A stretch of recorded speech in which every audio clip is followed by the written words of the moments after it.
اعوذ باللہ من الشیطان الرجیم بسم اللہ الرحمن الرحیم ان اللہ و ملائکتہ یصلون علی النبی یا ایھا الذین آمنوا صلوا علیہ وسلموا تسلیما الصلاۃ والسلام علیک یا رسول اللہ وعلی آلک واصحابک یا حبیب اللہ الصلاۃ والسلام علیک یا رسول اللہ وعلی آلک واصحابک یا محبوب رب العالمین۔ ناظرین، آپ دیکھ رہے ہیں دیسی ٹی وی USA خصوصی پروگرام رحمت رمضان الکریم کے ساتھ میں ہوں آپ کا میزبان علامہ محمد کاشف مدنی۔ ناظرین، روز کی بنا پر آپ نئے مہمانوں کے ساتھ آپ کو اور میرا ساتھ ہوتا ہے اور دین کے حوالے سے ہم خوبصورت باتیں سیکھتے ہیں اور دین کی معلومات حاصل کرتے ہیں۔ آج بھی ہم اسی سلسلے میں حاضر ہیں۔ رمضان شریف کا برکت رحمت والا مبارک مہینہ بڑی آب و تاب کے ساتھ اور بڑی جلدی سے اپنی سفر کی طرف رواں دوا ہیں، اختتام پذیر کی طرف رواں دوا ہیں، اور اہل ایمان کو بڑی لطف اندوز کر کے جا رہا ہے۔ اہل ایمان ان مبارک گھڑیوں سے بڑے لطف اندوز ہو رہے ہیں اور اللہ رب العزت کی رحمتیں حاصل کر رہے ہیں، کہیں عبادتیں کر کے، کہیں ریاستیں کر کے، کہیں رات کی تراویح پڑھ کے، کہیں قرآن شریف کی تلاوت کر کے، کہیں اللہ رب العزت کے ہاں سجدہ کر کے اللہ رب العزت کی قربت کو حاصل کرنے میں مشغول عمل ہے۔ ناظرین، جہاں پر ہمیں عبادت اور ریاضت باقی معاملات ہمیں سیکھنے کو ملتے ہیں، وہاں پر ہمیں چند شریعت مصطفیٰ صلی اللہ علیہ وسلم کی ان پہلوؤں پر بھی نظر کرنی چاہیے جن کی وجہ سے انسان رمضان مبارک کے علاوہ جب وہ اللہ رب العزت کے عذاب کا شکار ہوتا ہے، اللہ رب العزت کی ناراضگی کا سبب جن اعمال سے بنتا ہے، ان زندگی کے پہلوؤں کو بھی ہمیں دیکھنا چاہیے اور بالخصوص ان پہلوؤں پر ہمیں نظر رکھنی چاہیے تاکہ وہ جو رمضان مبارک کے اندر ہم نے عبادات اور ریاضات کی ہیں وہ ضائع نہ ہو۔ میرے آقا صلی اللہ علیہ وسلم کا ارشاد گرامی ہے، میں حضور علیہ السلام کا ارشاد ہے کہ جب انسان کے اعمال اس وقت ضائع ہو جاتے ہیں جب وہ شخص اعمال اچھے اعمال بجا لا کر پھر وہ گناہ کی طرف چلا جاتا ہے تو اس کے اعمال ضائع ہو جاتے ہیں۔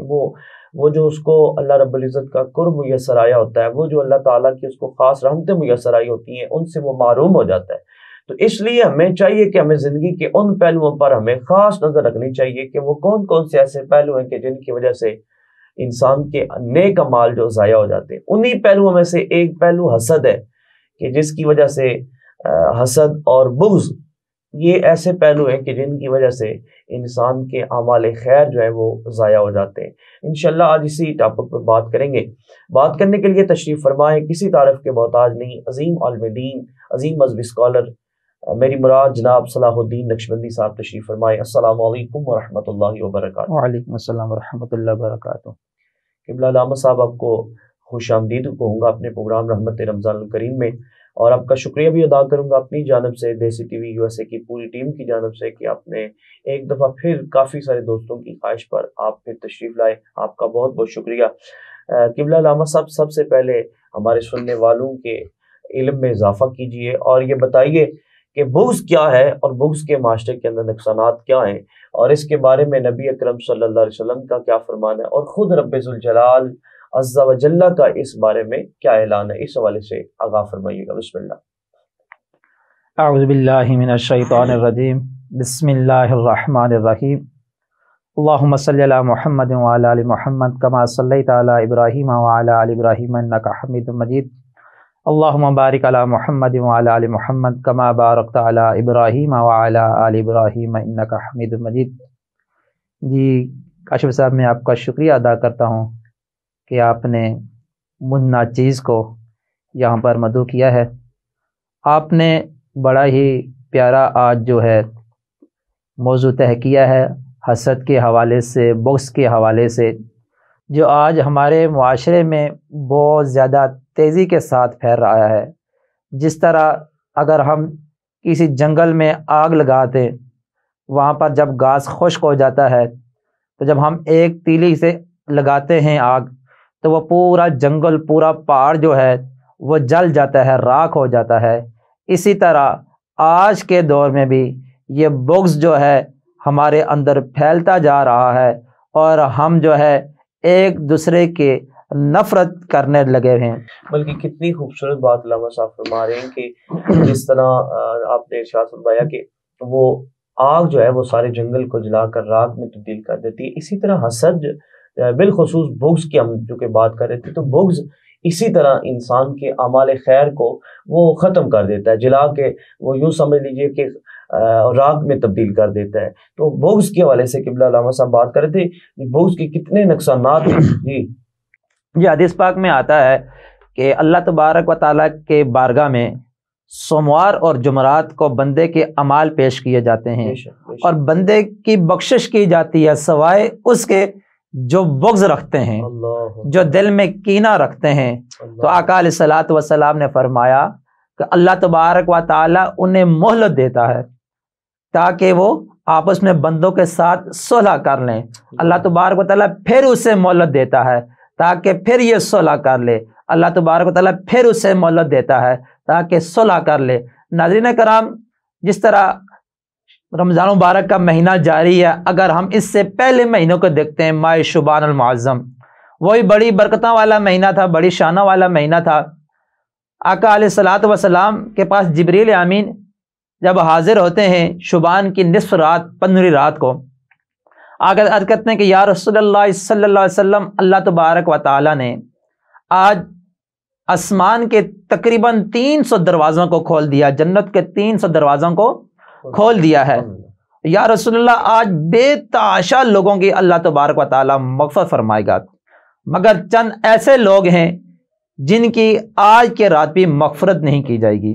وہ بھی اللہ کی رحمت سے مایوس ہو جائیں گے، اللہ کی رحمت ان کے اوپر نہیں برسے گی۔ تو آقا علیہ الصلوۃ والسلام نے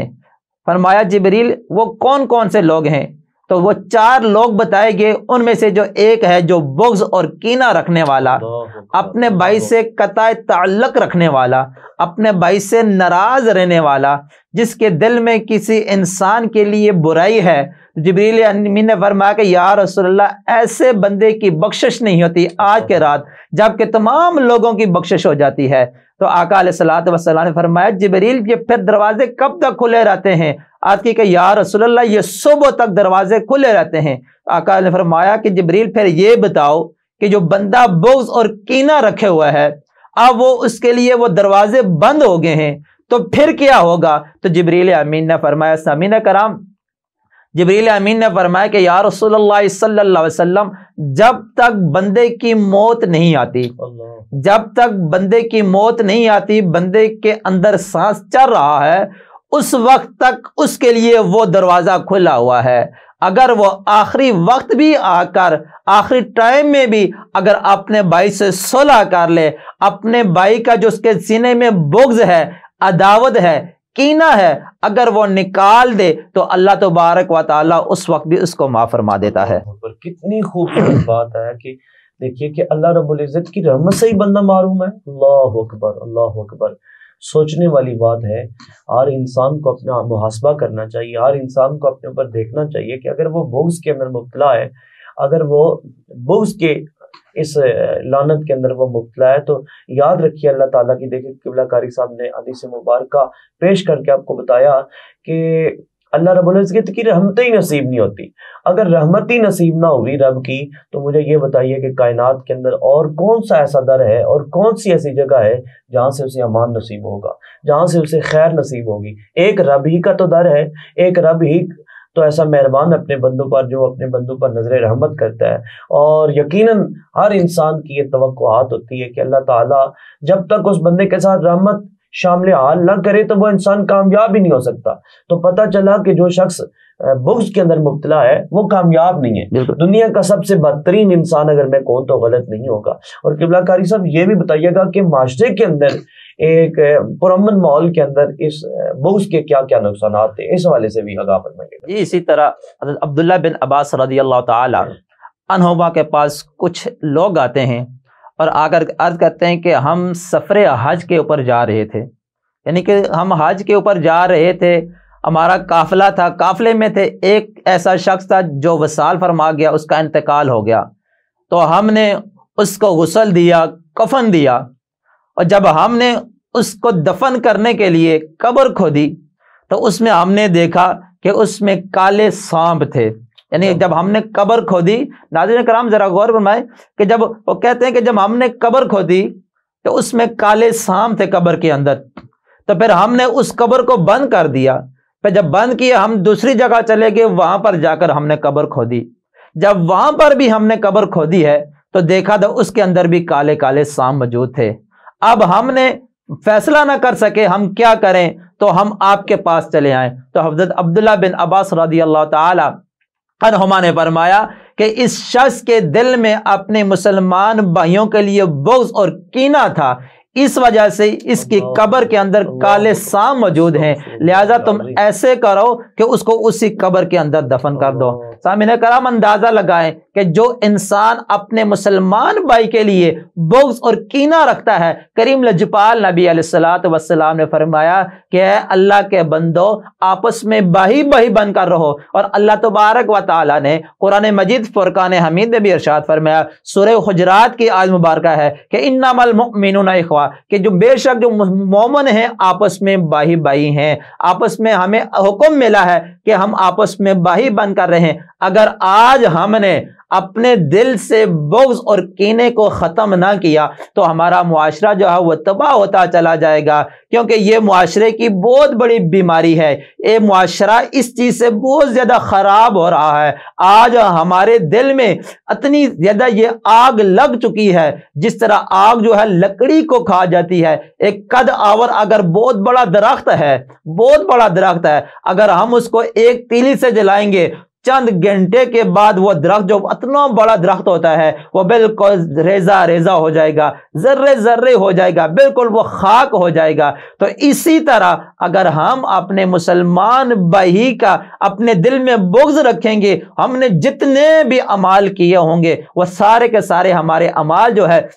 وہ ختم ہو جائیں گے۔ کریم لجپال نبی علیہ الصلوۃ والسلام نے صحابہ کرام کو فرمایا کہ اے میرے صحابہ، بہت جلد جو ہے پچھلی امتوں کی بیماری میری امت میں آ رہی ہے،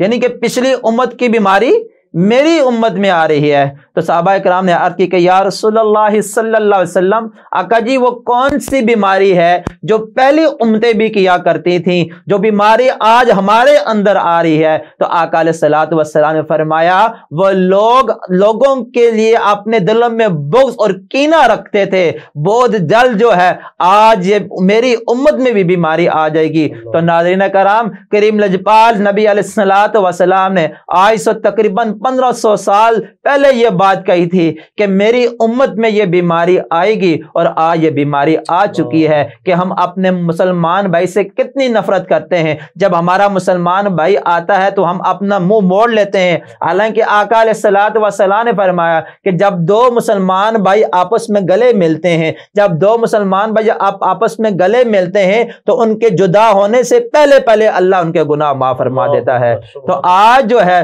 ہم گلے بھی نہیں ملتے، ہم ہاتھ ملانے سے بھی رہیں گے، بلکہ کیا ہوتا ہے اگر کوئی ہم دیکھتے ہیں ہمارا کوئی مسلمان بھائی آ رہا ہے تو ہم اپنا راستہ چینج کر لیتے ہیں۔ جب تک ہمارے دل میں بغض اور کینہ نہیں ختم ہوگا اس وقت تک ہم کبھی پرامن معاشرے میں نہیں رہ سکتے۔ اللہ اکبر، اللہ اکبر، بڑی خوبصورت گفتگو کی قاری صاحب نے، اور بتایا کہ معاشرے کے اندر نقصانات کا باعث، نفسوں کا باعث یہ بغض کی وجہ سے ہوتا ہے۔ یقین مانیے ناظرین، محبتیں عام کیجئے اور محبتوں کو بانٹیے۔ نبی رحمت علیہ الصلوۃ والسلام نے جو آپ اور مجھے دین دیا ہے، جو اسلام دیا ہے، تو اس کے اندر تو محبت ہی محبت ہے۔ وہاں تو کفار کے لیے بھی حضور نے محبت ارشاد فرمائی ہے۔ کئی موقع پر میرے آقا صلی اللہ علیہ وسلم نے کفار کے لیے بھی صلہ رحمی ارشاد فرمائی، لیکن یاد رکھیے کفار جب اسلام کے خلاف کوئی بات کریں گے پھر ان کے لیے کوئی صلہ رحمی نہیں، لیکن جب اخلاقیات کی بات آتی ہے تو وہاں پر حضور علیہ الصلوۃ والسلام نے اخلاق اور کردار کو ادا کر کے آپ کو اور مجھے سبق دیا ہے۔ ناظرین، یہاں پر ایک وقفے کا وقت ہوتا ہے، انشاءاللہ وقفے کے بعد اپنے پروگرام کو آگے بڑھائیں گے۔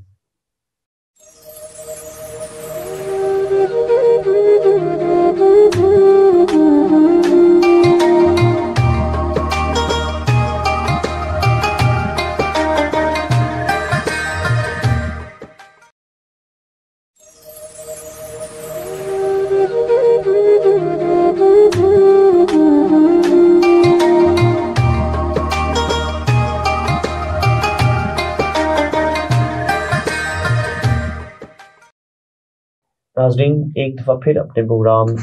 رحمت رمضان الکریم میں آپ کو خوش آمدید کہے گے۔ بڑی خوبصورت بات ہم کر رہے تھے، اور آج ایک اور بڑی بات میرے ذہن میں آ گئی کہ حسد کیا ہے، اس حوالے سے بھی قبلہ قاری صاحب سے ہم نے رہنمائی حاصل کریں گے۔ قاری صاحب آپ سے گزارش ہے کہ حسد کے حوالے سے بھی آپ ارشاد فرمائیں، حسد کیا ہے اور حسد کے کیا کیا نقصانات ہیں، تاکہ عوام الناس جو ہے وہ اپنے اعمال کو درست رکھے اور بالخصوص اللہ تعالیٰ کی رحمتیں حاصل کر سکیں۔ بسم اللہ۔ جی علامہ صاحب، آپ نے بڑا ہی پیارا سوال کیا ہے کہ حسد کے حوالے سے کہ حسد کیا ہے۔ اگر ہم حسد کے معنی کو دیکھیں کہ حسد کا معنی کیا ہے، تو وہ یہ ہے کہ کسی مسلمان سے جلنا، کسی مسلمان سے جلنا، یعنی کہ اگر ہم عام الفاظ میں اس کی تعریف کریں تو یہ ہے کہ اللہ تبارک و تعالیٰ نے کسی مسلمان کو اگر دولت عطا کی ہے، شہرت عطا کی ہے، پیسہ عطا کیا ہے، اگر کوئی دوسرا بندہ یہ دیکھے کہ اس کے پاس اتنا پیسہ ہے، شہرت ہے، مقام ہے، مرتبہ ہے، اگر کوئی دوسرا بندہ اپنے دل میں یہ رکھے کہ یہ ساری چیزیں اس سے چھن جائیں، ختم ہو جائیں، اس کی عزت ختم ہو جائے، اس کے پاس جو دولت ہے وہ ختم ہو جائے، اس کا پیسہ ختم ہو جائے، اس کی شہرت ختم ہو جائے، یہ ساری چیزیں مجھے مل جائیں، تو اس کو حسد کہتے ہیں۔ تو حسد کی تعریف ہے، آقا علیہ الصلوۃ والسلام نے فرمایا کہ حسد نیکیوں کو اس طرح کھا جاتا ہے جس طرح آگ لکڑیوں کو کھا جاتی ہے، یعنی کہ حسد نیکیوں کو اس طرح کھا جاتا ہے جس طرح آگ لکڑیوں کو کھا جاتی ہے۔ اگر یہ دیکھیں بڑا ہی پیارا ماہ رمضان مبارک کا مہینہ جاری ہے، رحمتوں والا مہینہ جاری ہے، عظمتوں والا مہینہ جاری ہے، اس مہینے میں آقا علیہ الصلوۃ والسلام نے فرمایا کہ تمہارے گناہ معاف ہو جاتے ہیں، اللہ تبارک و تعالیٰ تمہاری دعا کو قبول فرماتا ہے، اور اس مہینے میں اللہ تبارک و تعالیٰ تمہاری نیکی کی طرف رغبت دیکھتا ہے کہ انسان کتنا زیادہ نیکی کی طرف آتا ہے۔ اور آگے فرمایا آقا علیہ الصلوۃ والسلام نے کہ وہ بندہ بڑا ہی بدبخت ہے جو اس مہینے کی رحمت سے مایوس رہا، اس سے اس مہینے کی رحمتیں نہیں ملی۔ تو ناظرین کرام، جو بندہ حسد کرتا ہے اپنے مسلمان بھائی کے لیے، تو وہ اس مہینے میں اللہ کی رحمت سے مایوس رہتا ہے، اسے اللہ کی رحمتیں نصیب نہیں ہوتی، کیونکہ انسان جو ہے وہ ہمیشہ خسارے میں ہے۔ جس طرح اللہ تبارک و تعالی نے سورہ عصر میں یہ کہا وَالْعَصْرِ إِنَّ الْإِنسَانَ لَفِي خُسْرٍ، کہ اللہ تبارک و تعالی نے زمانے کی قسم کھائی ہے کہ بے شک انسان جو ہے وہ خسارے میں ہے۔ اب اللہ تبارک و تعالی نے عصر کے وقت کی قسم کیوں کھائی ہے؟ یہ وقت جو ہے بڑا ہی نازک وقت ہوتا ہے،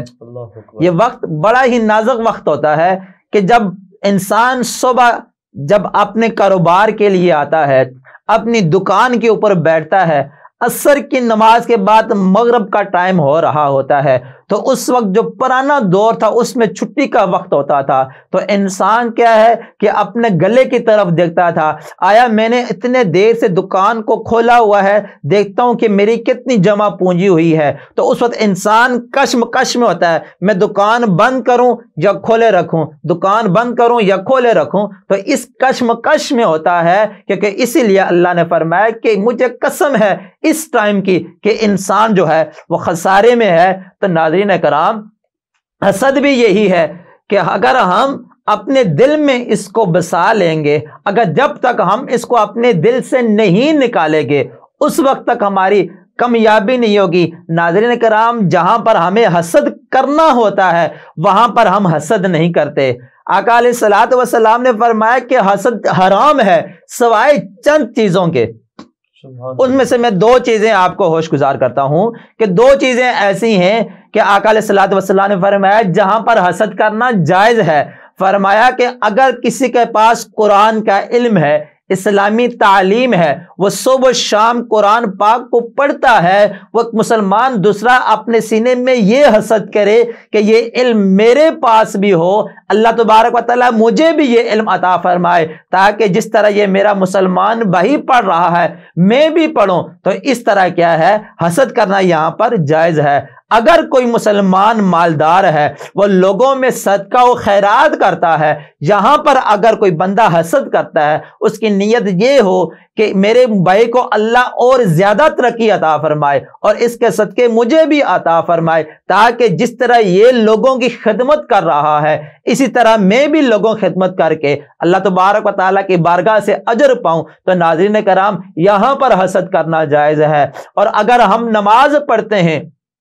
مگر جن چیزوں میں ہمیں حسد کرنا وہاں پر ہم نہیں کرتے، جہاں پر ہمیں منع کیا گیا وہاں پر ہم کریں گے۔ ہم کیسا کریں گے؟ اگر کسی نے کوئی اپنا بنگلہ بنا لیا ہم اس سے حسد کرنا شروع کر دیں گے اور ذہن میں ہم طرح طرح کے خیالات لاتے رہیں گے، اس کے بارے میں برے خیالات لاتے رہیں گے، یار کسی طریقے سے اس کا بنگلہ گر جائے، اس کو کسی طریقے سے نقصان ہو جائے، یہ کسی طریقے سے ذلیل ہو جائے، یہ میرے سے آگے کیوں بڑھ گیا ہے؟ کیونکہ ہم نے برادری کے لیول پہ اگر دیکھتے ہیں تو وہاں پر بھی یہ بہت زیادہ پایا جاتا ہے۔ اگر کوئی بندہ برادری میں کامیاب ہو جاتا ہے تو جو دوسرا اس کا رشتہ دار ہے جو کمزور ہے وہ اس کے پیچھے لگ پڑتا ہے، پوری برادری میں جو ہے نا اس کے مخالف باتیں کرنا شروع کر دیتا ہے، اس کے خلاف لوگوں کو بھڑکاتا ہے، طرح طرح کی باتیں کرتا ہے۔ تو یاد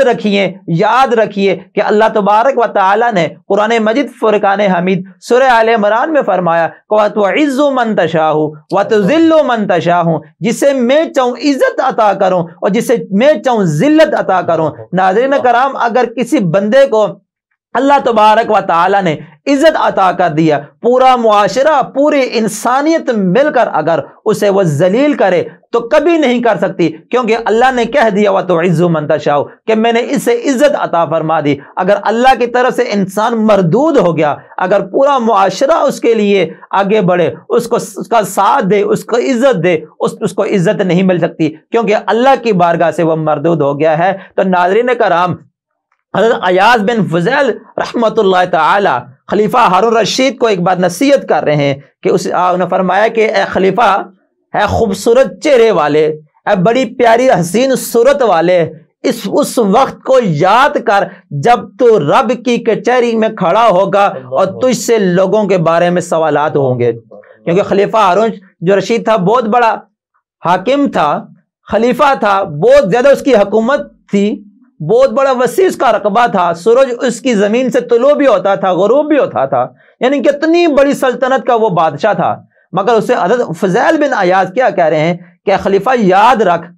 کہ ایک وقت ایسا آئے گا تیرے اوپر کہ تجھ سے لوگوں کے بارے میں پوچھا جائے گا، لہذا تو کبھی نہ صبح اس حال میں کرنا نہ شام اس حال میں کرنا کہ تیرے دل میں لوگوں کے بارے میں حسد ہو، تیرے دل میں لوگوں کے بارے میں بغض ہو، تیرے دل میں لوگوں کے بارے میں کینہ ہو۔ یاد رکھنا اگر تو اس حال میں مرا تو اللہ تبارک و تعالیٰ کی بارگاہ سے کبھی ایسے لوگوں کی مغفرت نہیں ہوتی۔ تو ناظرین کرام جب آپ نے یہ الفاظ سنے حضرت فضیل بن ایاز کے، وہ تو رونا شروع ہو گئے۔ تو آج ہمیں بھی دیکھنا چاہیے کہ ہم کیا کر رہے ہیں، ہم کس طرف جا رہے ہیں۔ اللہ تبارک و تعالیٰ انسان کے شر سے ہمیں محفوظ رکھیں، جس طرح سورہ فلق کے آخری پہ اللہ تبارک و تعالیٰ نے فرمایا وَمِن شَرِّ حَاسِدٍ إِذَا حَسَدَ، تو اللہ نے فرمایا کہ لوگوں کے شر سے ہمیں محفوظ رہا کریں۔ تو اللہ تبارک و تعالی ہمیں لوگوں کے شر سے محفوظ رکھے، وہ حسد سے محفوظ رکھے اور ہمیں اچھے اعمال کرنے کی توفیق عطا فرمائے۔ ماشاءاللہ ماشاءاللہ، بڑی خوبصورت اور طویل گفتگو کر کے قبلہ کاری صاحب نے آپ کی اور میری اصلاح کی اور ساتھ کے بتایا کہ حسد کے نقصانات، سب سے بڑا جو نقصان ہے وہ حسد جو ہے وہ نیکیوں کو ختم کر دیتا ہے۔ حسد ہمیشہ انسان کو کامیاب نہیں ہونے دیتا، لیکن جس مقام پر نبی رحمت علیہ السلام نے حسد کا اشارہ فرمایا وہاں پر یہ تھا کہ دین اسلام کے حوالے سے ہو، نیکیوں کے اعتبار سے ہو، قرآن سیکھنے کے اعتبار سے ہو، نماز کے بارے سے ہو، ایسا حسد کریں جیسے رمضان شریف کا مبارک مہینہ بڑی آب و تاب کے ساتھ آپ کے اور میرے درمیان جلوہ فغن ہے۔ اگر آپ دیکھتے ہیں کہ ایک شخص 4 رکعت نماز نفل پڑھتا ہے تو آپ حسد کر کے 10 پڑھیں۔ اگر ایک شخص قرآن شریف کے 1 سپارے کو روز کے روز تلاوت کرتا ہے آپ 3 کریں، یہ حسد جائز ہے۔ اگر ایک شخص رمضان شریف کے روزے رکھنے کے ساتھ ساتھ وہ حضور کی ذات پر درود پڑھنے میں پورا دن لگاتا ہے تو آپ 2 دن لگائیں، آپ رات بھی لگائیں، تو یہ یہاں جو جس چیز کا ہمیں حکم میسر رہتا ہے تو یہ بڑی خاص بات ہے، یہاں آپ حسد کریں، اور اس کا حسد کرنا ہی اللہ رب العزت کو بھی محبوب ہے اور اللہ رب العزت کے پیارے محبوب صلی اللہ علیہ وسلم کو بھی محبوب ہے۔ ناظرین کرام، حسد تو یوں تو بہت بری بیماری ہے، یہ معاشرے کے اندر بہت سارے نقصانات کو جنم دیتا ہے۔ جس طرح حسد جو ہے، اگر ظاہری بات ہے آپ میں سے کسی کے اندر موجود ہے، جیسے قبلہ کاری صاحب بیٹھے ہیں، میں بیٹھا ہوں، اگر میرے دل میں ان کے لیے حسد ہے اور ان کو یہ خبر ہو جائے کہ یہ بندہ میرے لیے حسد رکھتا ہے، تو ان کے دل میں میرے لیے نفرت پیدا ہو جائے گی۔ حسد جو ہے وہ نفرت کو بھی جنم دیتا ہے، نفرت انسان کو دور کر دیتا ہے، محبت جو ہے وہ نفرت جو ہے وہ محبت کی کینچی ہے، انسان کو کبھی بھی قریب نہیں ہونے دیتا حسد۔ تو اس لیے کوشش کیا کریں، جس کے پاس کوئی اچھی چیز دیکھیں، کوئی ایسی پیاری چیز دنیاوی اعتبار سے دیکھیں تو دیکھ کر سبحان اللہ اور ماشاء اللہ کا ورد کریں۔ میرے آقا صلی اللہ علیہ وسلم نے ارشاد فرمایا، جس نے کسی نعمت کو دیکھ کر اللہ رب العزت کی وحدانیت کو پکارا، اس کے پاکیزہ ہونے کا اقرار کیا، فرمایا اللہ رب العزت اپنے نام کی برکت کا صدقہ اس پر بھی کرم فرما دے گا۔ تو اس لیے کوشش کیا کریں کہ جہاں پر کوئی اچھی چیز میسر آئے، کوئی اچھی چیز دیکھنے کو میسر آئے جو دل کو اچھی لگے، آنکھوں کو اچھی لگے، دل کو سرور پہنچائے، تو دیکھ کر اللہ رب العزت کی پاکیزگی کو بیان کریں، تاکہ اللہ، اور توقع یہ رکھیں کہ اللہ تعالیٰ میرے پر نظر رحمت فرمائے، اور جو میرے مسلمان بھائی کو، ایمان والے کو، ایک تقوی گزار کو یہ چیز میسر آئی ہے، اللہ مجھے بھی میسر فرما دے، میرے نصیب میں بھی ایسی چیز کر دے۔ تو میرے کریم آقا صلی اللہ علیہ وسلم ارشاد فرماتے ہیں، جو بندہ رب سے جیسی توقع رکھتا ہے، جس طرح کا ارادہ رب سے رکھتا ہے، اللہ اس کے ساتھ ویسا ہی کرتا ہے۔ ناظرین، آپ جیسا رب سے توقع رکھیں گے، ایسا ہی اللہ تعالیٰ آپ سے وہ معاملہ فرمائے گا۔ ناظرین، یہاں پر ہمارے پروگرام رحمت رمضان الکریم کا وقت اختتام پذیر کو ہوتا ہے۔ انشاءاللہ نئے مہمانوں کے ساتھ آپ کی خدمت میں پھر حاضر ہوں گے، تب تک کے لیے ہمیں اجازت دیجیے۔ السلام علیکم ورحمۃ اللہ وبرکاتہ۔